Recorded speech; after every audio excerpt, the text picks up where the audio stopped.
হ্যাঁ রে নন্দন, তোরা জানিস তো ওরা এই পথে আসবে? হ্যাঁ, আমি একদম পাকা খবর নিয়ে এসেছি। মঙ্গলার পাত্রপক্ষ এই পথ দিয়ে যাবে।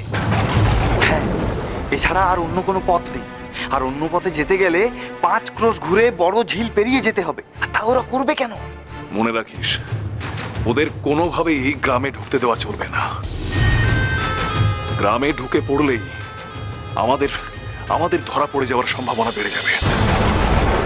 কোনো চিন্তা করিস না ভাই, ওই পাত্রপক্ষকে এমন ভয় দেখাবো না, ও ছুটে পালাবার পথও পাবে না। এতটা নিশ্চিত না হওয়াই ভালো। ওরা জমিদার, ওদের সাথে পাইক বরকন্দাজ থাকতেই পারে। তাতে কি হয়েছে? আমরা আচমকা ওদের উপর হামলা করবো না, ওরা পালাবার কোনো রকম পথই পাবে না। আর সেরকম হলে ওদের লেটেলদের সঙ্গে আমরা লড়ে যাব? আমরা কি খারাপ লাঠি চালাই নাকি রুদ্র? হ্যাঁ, তেমন হলে লেটেলদের মহড়া আমরা ভালোই নিতে পারবো। দেখ, মারামারি রক্তপাত আমি একেবারেই চাই না।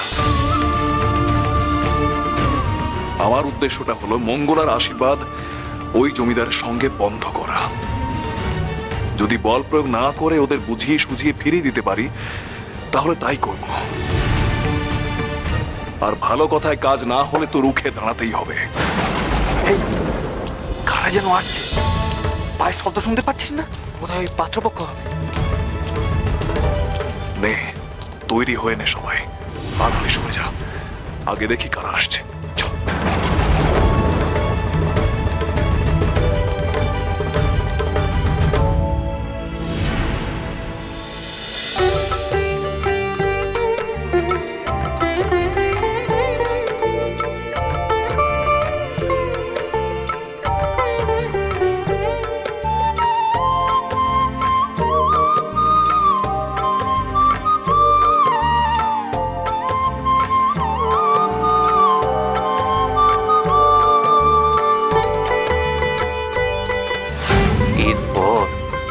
যদি ওই মেয়েটির দেখা কখনো পাস, তোর মন যা চায় ওকে জিজ্ঞেস করে নিস।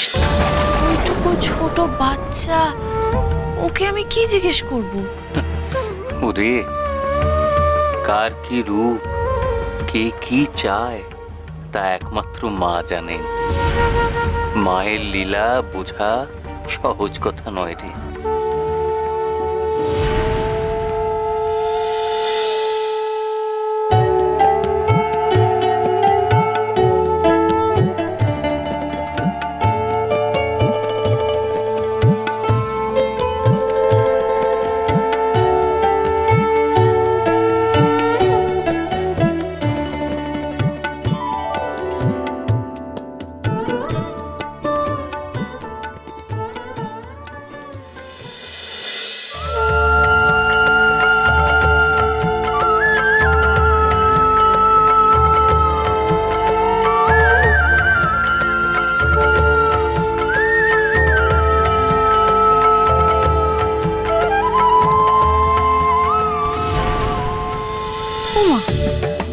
কোথায় গেল?